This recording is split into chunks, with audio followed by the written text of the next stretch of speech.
Hello everyone, welcome to my channel Psychologist Priya Bhargav. Today we are going to start part 2 of Unit 2, Block 3, MPCE 032, that is MAPC second year students who have opted for organizational psychology. This video is for you guys. In first part we have studied about Indian labor laws और आज हम पढ़ने वाले हैं international labour laws, कैसे emerge हुआ और अब क्या क्या हो रहा है. सो ये लेट 19th सेंचुरी में रियलाइज किया गया कि जो लेबर मैटर्स है उनको प्रमोट करने की ज़रूरत है इंटरनेशनल वे में. सारे जो इंटरनेशनली कंट्रीज हैं वहाँ पे सब लोग तरह तरह से सफ़र कर रहे थे. जो प्रेजेंट लॉज थे वो उतने अच्छे नहीं थे जो उनको प्रोटेक्ट कर सकते थे. इसीलिए इस ऑर्गेनाइजेशन को बनाया गया जो 1897 में 1897 में international association for the legal protection of workers करके एक ऑर्गेनाइजेशन बनाया गया जो बैसले में सबसे पहले बना था. और ये प्राइवेट ऑर्गेनाइजेशन है. अगेन बहुत सारी जो गवर्नमेंट्स है वो चेंजेस ला रही हैं और प्रोटेक्ट भी कर रही हैं वर्कर्स के राइट को इंटरनेशनल लेवल पे. ये जो ऑर्गेनाइजेशन है ये इस्टेब्लिश हुआ था पीस कॉन्फ्रेंस में. इस ऑर्गेनाइजेशन को बोलते हैं international labour organisation, ILO.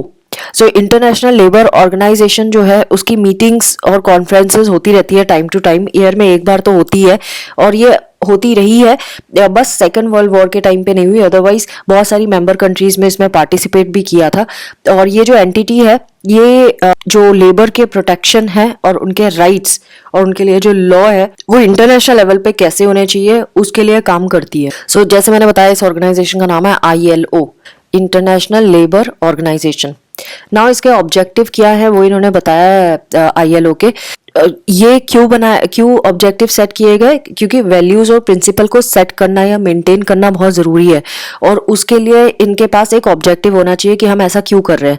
So number 1 ये फुल एम्प्लॉयमेंट के लिए कर रहे हैं एम्प्लॉयज़ के, और उनका स्टैंडर्ड ऑफ लिविंग को रेज करने के लिए ये काम करते हैं. मतलब इनका ये ऑब्जेक्टिव भी है कि जो एम्प्लॉयज़ हैं उनका फुल एम्प्लॉयमेंट रहे और लिविंग स्टैंडर्ड भी उनका रेज किया जा सके.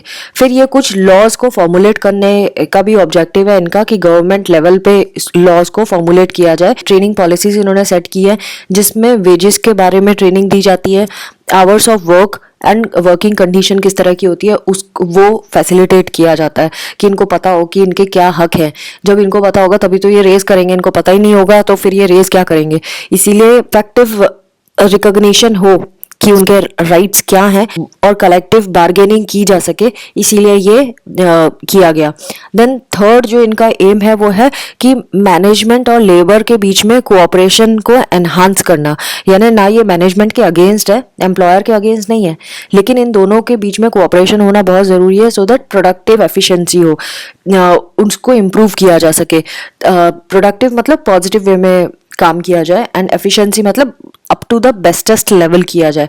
सो ये इन चीज़ों में इम्प्रूवमेंट के लिए ये ऐसा सोचा गया कि मैनेजमेंट एंड लेबर के बीच में कोऑपरेशन को एनहांस किया जाए. ये भी इनका एक ऑब्जेक्टिव है.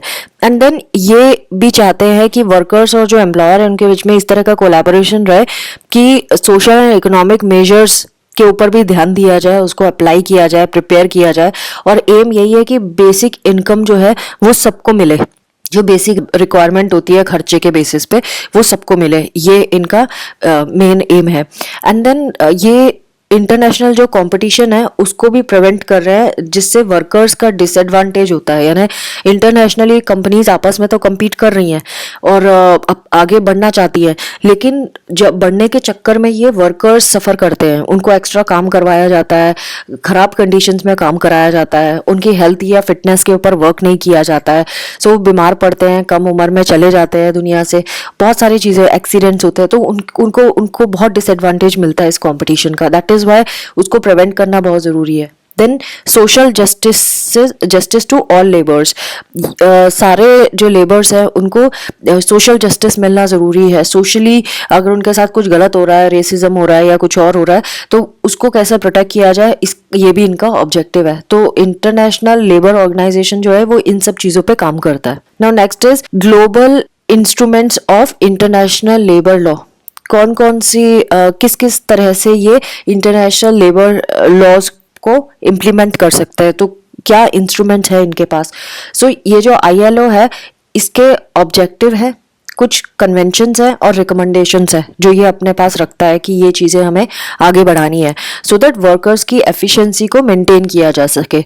और इसमें कुछ प्रोविजंस भी हैं कि ऑर्गेनाइजेशंस को किस तरह से फंक्शन करना चाहिए और कुछ जनरल प्रिंसिपल्स भी बताए हुए हैं कैसे लॉज को डायरेक्टली इम्प्लीमेंट किया जा सकता है। तो ये जो प्रिंसिपल्स हैं ये कॉन्स्टिट्यूशन में भी लिखे गए हैं, कई बारी कॉन्स्टिट्यूशन से कोरिलेट करके इन्होंने अपने भी प्रिंसिपल्स जनरेट किए हैं सो दैट गवर्नमेंट के लिए इजी हो उसको इम्प्लीमेंट करना। कुछ प्रिंसिपल्स हैं जो कॉन्स्टिट्यूशन के प्रीएम्बल में भी दिखते हैं और इसको डिक्लेयर किया गया था एम और पर्पस जो ऑर्गेनाइजेशन का है उसको। और ये कॉन्फ्रेंस इन फिलाडेल्फिया जब हुई थी 1944 में तो वहाँ पे भी अडॉप्ट किया गया और फिर उसको इनकॉर्पोरेट किया गया आईएलओ के कॉन्स्टिट्यूशन में 1946 में।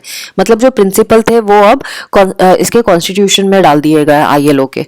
ना आईएलओ कन्वेंशंस के बारे में बताया हो गया है। ये कन्वेंशंस वो इंस्ट्रूमेंट्स है जो डिजाइन किए गए हैं सारे जो इंटरनेशनली स्टेट्स है उनके ऊपर कैसे हम जोर डाल सके कि वो लेबर लॉ को इम्प्लीमेंट करें ढंग से।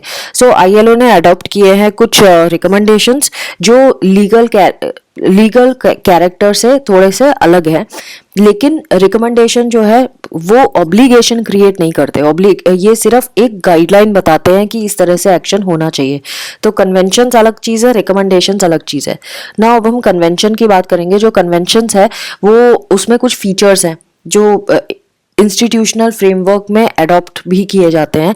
जो कन्वेंशन है वो क्या बोलते हैं, डिप्लोमेटिक निगोसिएशन की जरूरत नहीं है इसमें। जब भी हम कन्वेंशंस लगाते हैं आईएलओ के तो वो डिप्लोमेटिकली निगोशिएट करने की जरूरत नहीं है। जैसे कि ट्रीटीज जब हम बनाते हैं तब होता है, ऐसा कुछ करने की जरूरत नहीं होती इन कन्वेंशन में। ये सिर्फ इसलिए बनाए गए हैं कि असेंबली में इसके ऊपर डिस्कशन हो जाए और बहुत सारे जो कॉमन पॉइंट्स है उसको सामने लेके आया जाए। जब भी इंटरनेशनल लेबर कॉन्फ्रेंसेस होती हैं तो वो इन कन्वेंशंस को अडॉप्ट कर सकती है और जो गवर्नमेंट के रिप्रेजेंटेटिव है या एम्प्लॉयर्स है या वर्कर्स है वो इसको अपने जो पेपर वर्क है उसमें डाल सकते हैं ना। जब भी हम कोई कन्वेंशन को अडॉप्ट करते हैं तो गवर्नमेंट को 2/3 मेजोरिटी तो चाहिए होती है सो दैट आगे इसको अप्रूव कराया जा सके। और फिर ये कन्वेंशन जो है कॉम्पिटेंट अथॉरिटी को सबमिट किया जाता है और उसको अप्रूवल मिलता है फिर। तो गवर्नमेंट्स के पास ये ऑब्लिगेशन होता है कि वो रिपोर्ट्स को प्रोवाइड करे और जो भी कन्वेंशन से रिलेटेड है ये तो कर ही सकती है गवर्नमेंट, राइट। उसके बाद फिर चाहे वो अडॉप्ट हो रहा है या नहीं हो रहा है वो देखा जाएगा जैसे ही उसको मेजोरिटी मिलती है कि नहीं। लेकिन गवर्नमेंट को इतना तो करना चाहिए कि कन्वेंशंस जो भी है उसको आगे फॉरवर्ड करें। नाउ कन्वेंशंस जो होते हैं वो फ्लैक्सिबल क्लॉजेज होते हैं, बेसिकली जो डायरेक्ट करते हैं कंट्रीज को कि कैसे डिफरेंट इकोनॉमिक, सोशल और पॉलिटिकल कंडीशंस पे वो वर्क करे। और एक कॉन्स्टिट्यूशनल एंड लीगल सिस्टम्स हर एक कंट्री के अलग होते तो ऑफ कोर्स वो अलग अलग तरीके से करेंगी क्योंकि सारे कंट्रीज में अलग तरीके का सोशल, पॉलिटिकल और इकोनॉमिक कंडीशन होती है। सो अपने हिसाब से वो उसको चेंज करे और लॉज में डाले। नाउ कोर कन्वेंशंस क्या क्या है जिसके बारे में ये बात कर रहे हैं वो हम समझेंगे। जैसे freedom of association and protection of rights to organize convention 1948 में इन्होंने एक कन्वेंशन ये दिया था कि हमें इतना फ्रीडम होना चाहिए कि हम एक ऑर्गेनाइजेशन बना सके।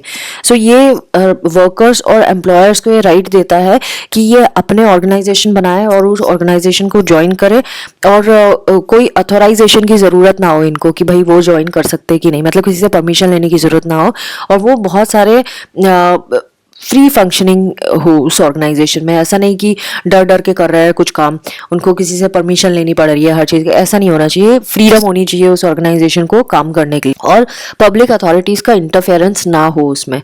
ऐसा ये कन्वेंशन है जो दिसंबर 1997 में 121 कंट्रीज ने इसको एग्री किया था। सेकेंड जो कन्वेंशन है वो है right to organize and collective bargaining convention 1949। इसमें वर्कर्स और एम्प्लॉयर्स एक दूसरे में इंटरफेयर करने से रोकता है, यानी कोई भी वर्कर या एम्प्लॉयर जो है वो एक दूसरे के भी चीजें वो कर रहे हैं उसमें इंटरफेयर ना करे। सो ये प्रमोट करता है कलेक्टिव बार्गेनिंग, यानी किसी वर्कर का अगर कोई राइट छिन रहा है या सारे वर्कर्स का राइट छिन रहा है तो वो जाके एम्प्लॉयर से कलेक्टिवली बार्गेन कर सकते हैं कि हम जैसे वो स्ट्राइक वगैरह करते हैं उस तरह का काम ऑर्गेनाइज कर सकते हैं ग्रुप अपना और कलेक्टिवली बार्गेनिंग भी कर सकते हैं। और दिसंबर 1997 में 137 कंट्रीज ने इसको साइन किया था। Abolition of force labour convention 1957 ये प्रोहिबिट करता है कि आप किसी भी तरह का फोर्स्ड या कंपलसरी लेबर नहीं करवा सकते किसी भी लेबर से, किसी भी रीजन से, चाहे वो पॉलिटिकल प्रेशर हो, चाहे एजुकेशन की वजह से हो, या पनिशमेंट को एक्सप्रेस करने का एक तरीका हो, पॉलिटिकल या आइडियोलॉजिकल व्यू को, क्योंकि उनका अलग है, लेबर का अलग है और आपका अलग है, तो आप उसको पनिश नहीं कर सकते इस वजह से। देन वर्कफोर्स मोबिलाइजेशन, अगर उसकी वजह से इनसे एक्स्ट्रा काम नहीं करवा सकते हो। देन लेबर डिसिप्लिन के चक्कर में नहीं करवा सकते, या स्ट्राइक में पार्टिसिपेट किया या डिस्क्रिमिनेशन की वजह से इनको आप एक्स्ट्रा काम फोर्स्ड वर्क नहीं करवा सकते। अगर लेबर अपनी मर्जी से करता है तो ही, अदरवाइज आप उसको फोर्स नहीं कर सकते कुछ करने के लिए। तो ये दिसंबर 1997 में 130 कंट्रीज ने इसको साइन किया था। Now next is discrimination convention 1958। इसमें एम्प्लॉयमेंट एंड ऑक्यूपेशन के बारे में बात की है, यानी कि ये वो पॉलिसी लाना चाहता है जिसमें इस तरह के डिस्क्रिमिनेशन जो एम्प्लॉयमेंट में होते हैं उसको एलिमिनेट करने की बात की गई है। ट्रेनिंग में होते हैं, वर्किंग कंडीशंस हो गई, फिर रेस के, कलर के, sex, religion, political opinion, national extraction, social origin, या जो अपॉर्चुनिटी होती है इक्वल प्रमोशन की और ट्रीटमेंट की, इन सब के लिए ये पॉलिसी वर्क करती है। और ये दिसंबर 1997 में 129 कंट्रीज ने इसको एग्री किया था। Next is equal remuneration convention 1951, यानी कि equal pay man and women की, सिमिलर टास्क अगर दोनों करते हैं तो सेम पे होनी चाहिए। तो दिसंबर 1997 में 135 कंट्रीज ने इसको साइन किया था, लेकिन आप देखोगे अभी भी ऐसा नहीं है। मिनिमम एज कन्वेंशन 1973, इसमें चाइल्ड लेबर को एबोलिश करने की बात की गई है।